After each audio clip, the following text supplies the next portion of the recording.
On Christmas Eve, 1945, 5 Sodder children vanished without a trace from their home in Fayetteville, West Virginia, after a mysterious fire engulfed the house. But something about that night didn't add up. The Sodder family was celebrating Christmas when the fire broke out just before midnight.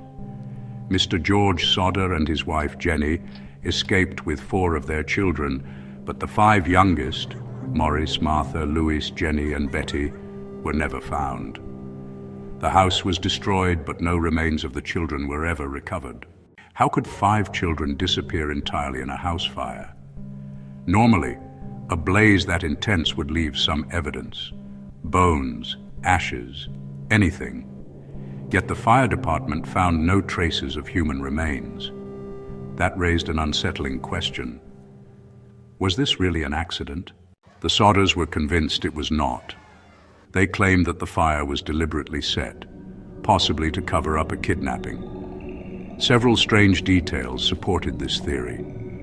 For example, the family's phone line was cut the day before, making it impossible to call for help during the fire. Also, the ladder in the garage was mysteriously missing, blocking any chance for the children to escape by climbing down. Neighbors reported seeing suspicious cars near the house that night. And, well, a mysterious man appeared in town soon after, claiming to be one of the missing boys. Yet no official investigation followed these leads, and the case just grew cold. Midway through the investigation, an anonymous letter arrived, claiming the children were alive and well held captive by a wealthy family who wanted to adopt them. The letter was never traced, but it added a new layer of chilling uncertainty to the case. Over the years, multiple theories emerged. Some folks believed the children were kidnapped by mafia figures to prevent their father, who worked in the family's import-export business, from exposing illegal activities. Others suggest a revenge motive.